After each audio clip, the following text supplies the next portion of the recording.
안녕하세요, 닥터리오입니다. 자, 오늘은 입 안쪽 절개를 통한 입술 확대 수술의 수술 전후 케이스를 보여드리도록 하는 시간을 갖도록 하겠습니다.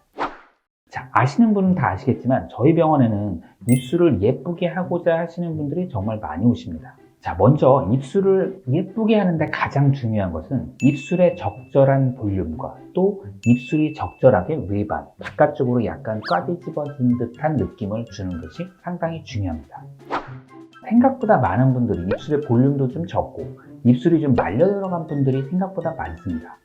사실 입술이 말려 들어간 데는 후천적인 영향도 좀 있는 것 같아요.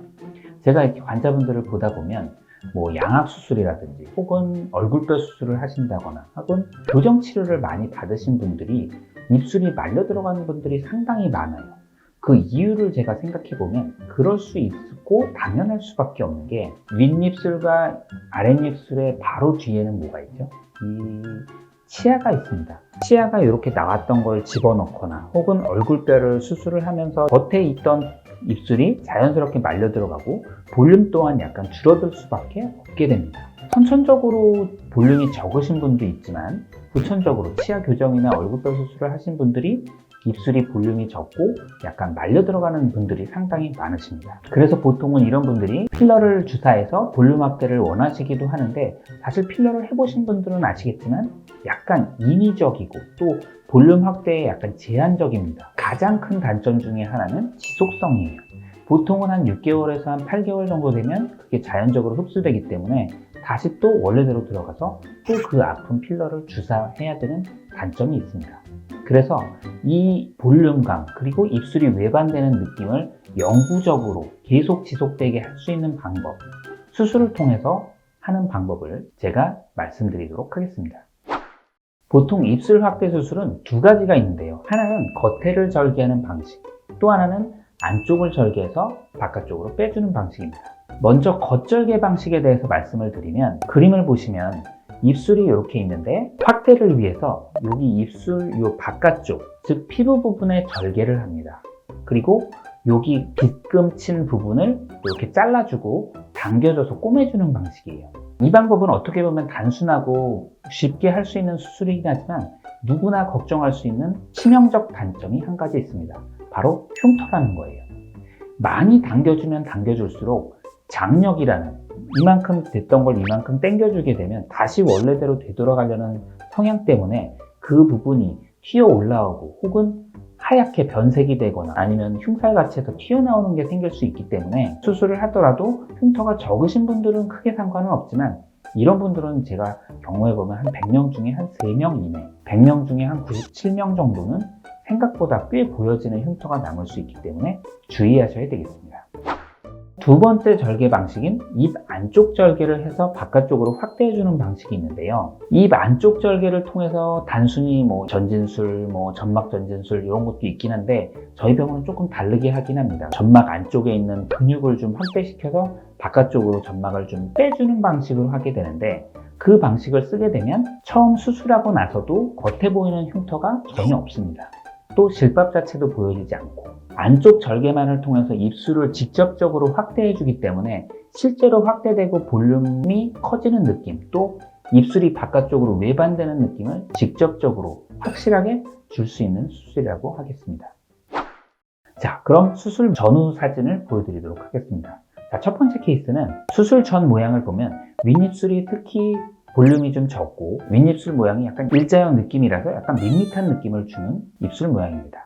아랫입술의 경우도 윗입술보다는 약간 볼륨이 있긴 하지만 볼륨이 좀 적고 밋밋한 느낌이에요.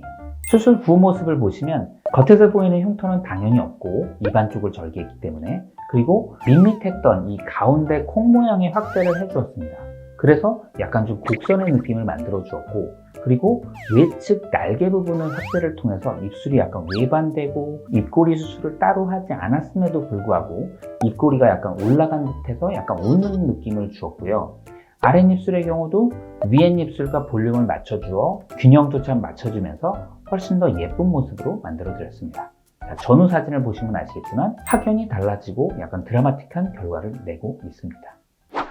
두 번째 케이스도 수술 전 모습을 보면 네, 입술 위아래 볼륨이 좀 적은 상태고 또 윗입술 역시 약간 밋밋한 일자형의 입술 모양이어서 수술 후 모습을 보시면 가운데 모양을 주어서 약간 곡선의 모양을 주었고 또 입술 외측에 볼륨 확대가 있다 보니까 약간 입꼬리 수술을 하지 않아도 입술이 좀 입꼬리가 올라간 느낌으로 약간 웃는 모양을 좀 만들어 주었고요. 아랫입술의 경우에는 윗입술의 볼륨과 밸런스가 잘 맞게 아랫입술도 확대를 해주어 건강해 보이고 볼륨감 있는 입술 모양을 만들어주어 드라마틱한 효과를 내주었습니다. 세 번째 케이스는 이분은 아랫입술은 괜찮으신데 윗입술이 좀 볼륨이 좀 적어서 윗입술만을 확대한 분이신데요. 윗입술이 원래도 일자형이신데 콩 모양의 이 돌기 모양이 싫으시다고 하셔서 그냥 일자형 느낌으로 만들어 드린 분이었습니다. 수술 후 모습을 보시면 가운데 콩 모양을 약간은 확대를 해줍니다. 왜냐면 입술 외측 외반도 되고 여기도 확대가 되어 있는데 이쪽을 안 해주면 가운데가 들어간 것 같이 보여지기 때문에 콩 모양은 거의 없으면서 일자형 느낌을 주면서 윗입술 볼륨의 확대를 통해서 아랫입술과 밸런스가 잘 맞는 입술 모양을 만들어 주었습니다. 이분의 경우는 윗입술만을 했는데도 전반적인 느낌이 정말 달라진 그런 케이스 중에 하나입니다.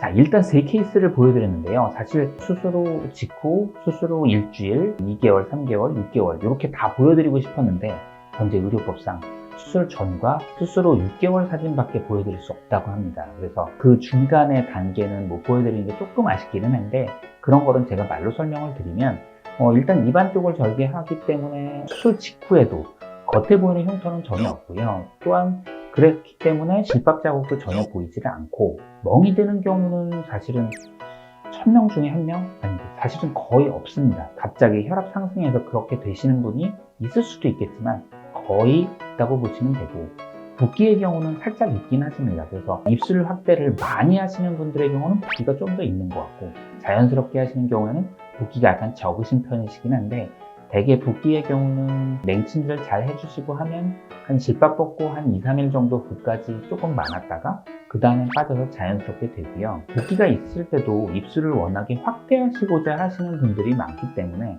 붓기가 있을 때에도 생각보다 좋은데요 하시는 분들도 있고 그리고 수술 후에 음식 드시는 거에 대해서 걱정을 하시는 분들이 많은데 사실 절개를 겉에는 안 해서 별로 안 하는 것 같으면 사실 안에는 꽤 많이 하거든요. 그냥 단순한 수술, 그냥 아무나 할 수 있는 수술이 아니고 제가 정말 보완해서 상품권을 내고 어려운 수술이기 때문에 입안에 절개를 꽤 많이 합니다. 그래서 절개를 많이 하는데 음식을 먹는 거 괜찮아요 하시는 분들이 있는데 저희가 특수봉합사를 쓰고 안정적으로 수술을 해주기 때문에 전혀 걱정하지 않으시고 수술 직후에 바로 음식을 드셔도 괜찮습니다. 다만 너무 뜨겁거나 혹은 너무 차갑거나 혹은 너무 자극적인 음식을 드시면 수술 부위가 약간 안 좋아질 가능성도 약간 있을 수는 있으니까 그런 음식만 피해 주시면 아무거나 다 드셔도 되십니다. 그리고 하나 마지막으로 말씀드리고 싶은 말 하나는 이렇게 세 케이스를 보여드렸는데 다 이렇게 될 수 있으면 좋겠지만 모든 분들에게 제가 모든 제 기술, 모든 역량, 제 모든 노력을 다 쏟아붓는다고 하더라도 이렇게 다 좋은 케이스처럼 되지는 않습니다. 아쉽게도. 그 이유는 바로 입술 확대가 잘 되려면 세 가지 조건이 필요합니다. 첫 번째는 입술 점막이 부드러워야 하고 두 번째는 입술 점막이 탄력이 있어서 잘 늘어날 수 있어야 돼요. 또 세 번째는 혈관 발달이 잘 되어 있어야 방금 보여드린 케이스처럼 확대가 잘 됩니다. 그런데 입술이 너무 단단하다든지 혹은 말려 들어간 게 너무 심하다든지 또 혈관 발달이 적은 경우에는 조금 기대치보다는 약간 적을 수 있다는 건 알아두시면 되겠습니다. 그리고 일반적으로 나이 드신 분보다는 젊은 분이 훨씬 더 효과가 좀 있고요. 남성분들보다는 여성분들이 확대가 더 잘 되고 효과도 더 좋습니다. 자, 오늘은 입술 확대 수술에 대해서 알아봤는데요. 다음 시간에도 더 재미난 주제로 만나 뵙도록 하겠습니다. 다음 시간에 만나요. 안녕.